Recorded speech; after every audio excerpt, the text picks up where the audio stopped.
Ang atong ebanghelyo nagtug-an og usa ka kinaiya sa tao nga makatilaw og presensya sa Ginoo.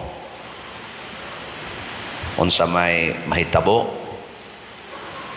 iya gid nang ipaambit dayon ngadto sa uban. Dili gid nato matipigan, dili pwedeng tipigan sa atong kaugalingon ang Ginoo. Sige, lingiay mong tupad.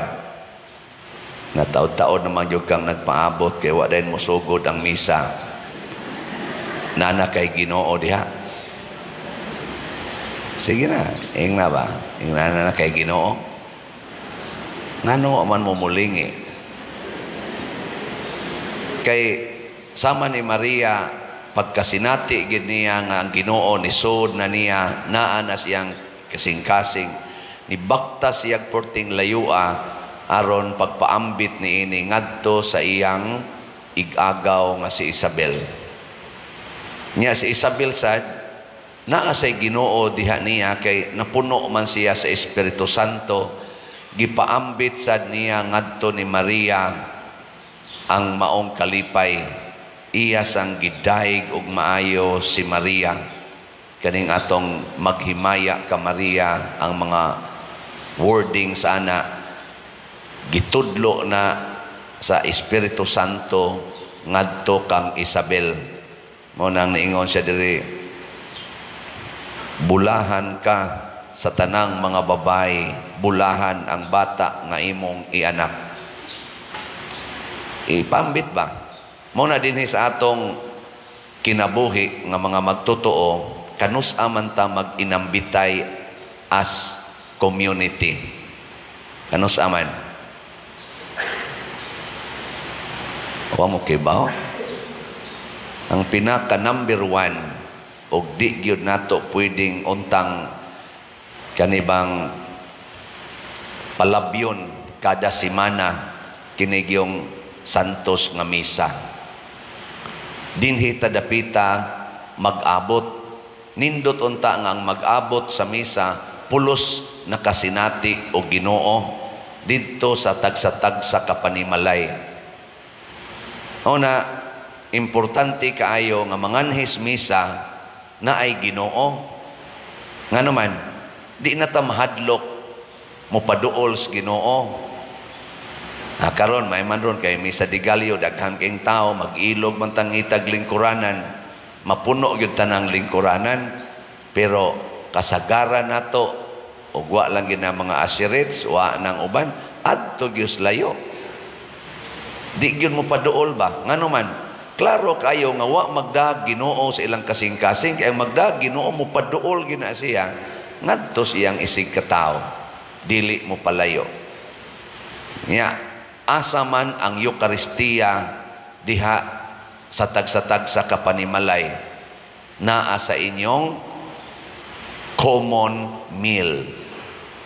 Kana bang ang managsuon ang ginikanan og mga anak magkadungan gyud kaon labing minus kausa diha sa inyong panimalay. Kinsa dinhi ang regular gyud nga magdungag pangaon nya waydang cellphone, way TV, wa tanan panahon sa pangaon nya magistorya gyud taas ang kamot.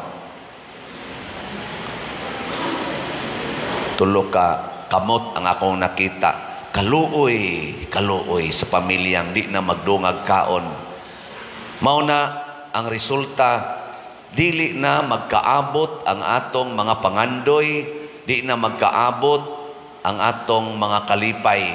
Ang kalipay sa anak, tuas cellphone. Ang kalipay sa ginikanan, tuas pagpangitag kwarta. Ang kalipay sa bana, tuas manok. Ang kalipay sa asawa, tuas kiskis kilay, pakulor diri. Ang kalipay sa usa, tiktok. Ang kalipay sa usa, games. Sagunsa na lang, wa na mag-abot ang atong kalipay. Di na mag-abot ang atong mga kasing-kasing. Muna dinhi sa Eucharistia gibansay tas Ginoo, pasalamat ta nga iya tang gibansay. Ug unsa may gibansay aron mag-abot ang tanan, usaray atong pagkaon Kay kining Eucharistia usa man ni kabangkete, usa ka pagpangaon, usaray atong pagkaon, usara ka klase, lawas ug dugo ni Kristo. Matud pa sa unang pagbasa, kamong mga taga-Israel, singgit mos kalipay, liguna ang inyong mga tuhod, kay anaa na sa inyong taliwala ang Ginoo. Gustos Ginoo mga igsoon, mangaon gyud ta panahos misa. Kinsa may angayan nga mukaon panahos misa, kadto ra sang nakasugod sa misa hangtod sa katapusan. Kanang wa kasugod sa misa, gamay na lang Ginoo, tiil na lang tingis Ginoo imong kanon. Di na tibuok Ginoo. Kano sa man magsugod ang misa? Ano sa man? Mo kibaw kano sa magsugod? Kana gyung inigkanta sa entrance song. Kinsa dinhi ang nakasugod sa entrance song? Siyempre, kasugod gyud mo karon nakasugod mo karon. Kinsa dinhi ang musimba gyud so far sa inyong kinabuhi nga makasugod gyud sa entrance song? Ta sa kamot. Bantay. Unya sunod, kanang naminaw gyud sa liturhiya sa pulong, dili matog. Kinsa dinhi ang maminaw gyud kada humilis pare, di gyud matog. Ta sa kamot. Mayo. Kaya nakadungog pa mo. Ang uban mo, nagalaway na. Dogay.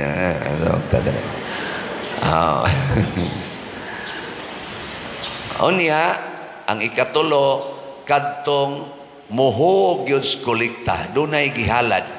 Kinsa dinhi ang muhog yun kolekta. Ta sa kamot. Nadaan pag yun ko. Wahi gihalad. Sige lagpangayo. Mao na mo simba gani magdagyo kag halad. Ang uban dad-o nilang halad, ang una nilang abot ihalad, mga mais, mga unsa pa diya. Ang uban dad-o nilang mga baboy, ayaw sa nang baboy buhi, mga kanding, basta ihalad.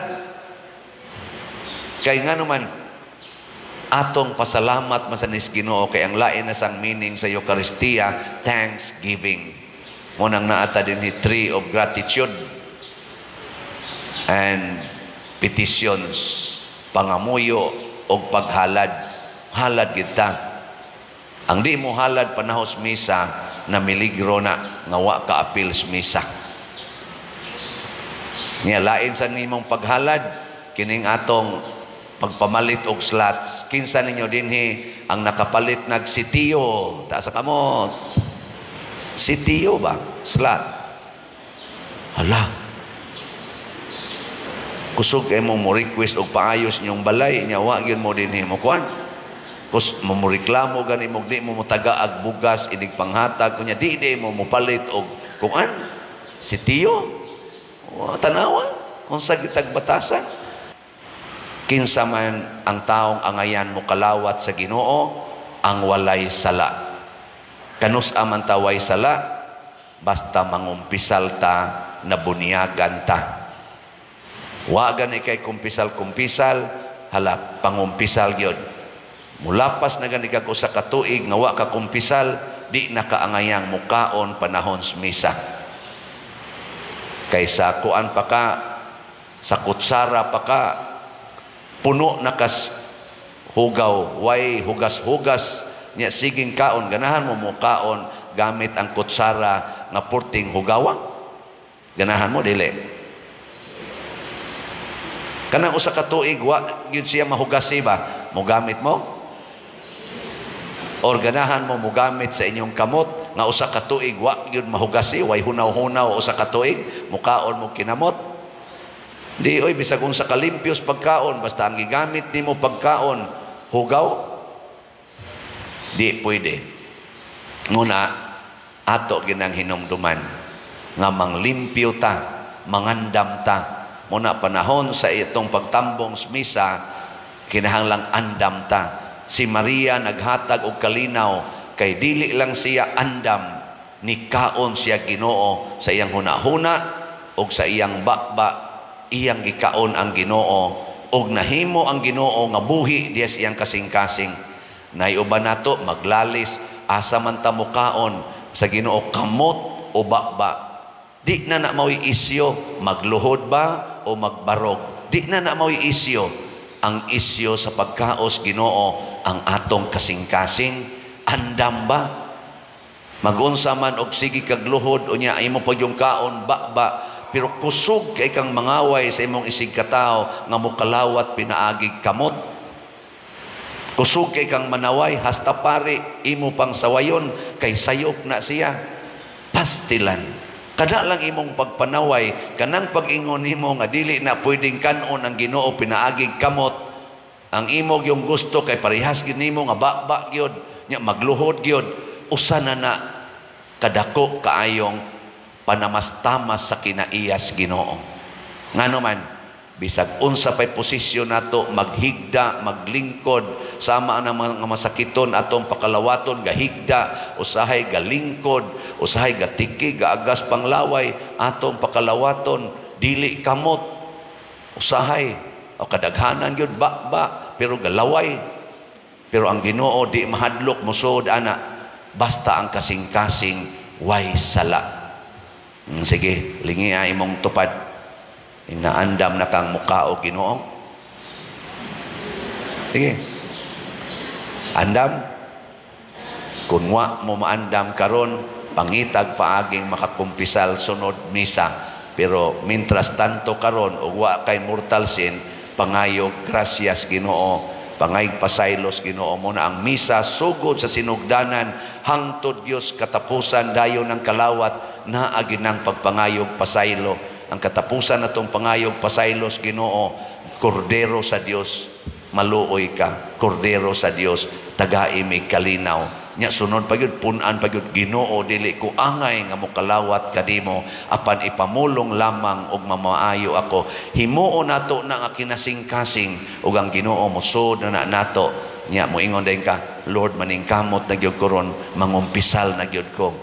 Kay wa ko kakumpisal sud na sa lapas na usa ka tuig. Or wa ko kapangumpisal purti na nakong pamalika sa akong anak, ako na ning isangyaw ang maing balita. Dad-o natikas akong anak. Ay, nigadto ni mo si mong anak, maingon din kaniya, pagkabulahan ni mo day. Mura sa kag si Isabel ba, bulahan ka Maria. Maingon ni mong anak, nganong bulahan man kuma? Kay naanay naghigugma ni mo ngaway kondisyon. Kinsa man na ma, nias imong atubangan siya, hilasa gud ni mo ma. Nya inig, insulto niya ni mo, maingon dayon ka, hindi tao, hilas ko soona, pero karon nakaamgon ako, lab gid etika. Andam na kong magpakamatay para nimo. Tanawa, di ba? Ang imong anak, mugakos din na nimo, ma, nganong karon pa man ka nausab, nga hapit naman ka mamatay. Mao day, Matthew na sa di ay. Ayaw, sugdi kinakaroon. I-practice na imong tupad, be. Sige, ready? Lingi practice ba? Sige, lingi. Yaing na dayon siya. Sugod karon. Ako nagyug kang pakamatian. Sige, ready? Go. Wa mo'y klaro. Sige na, manindog na ta.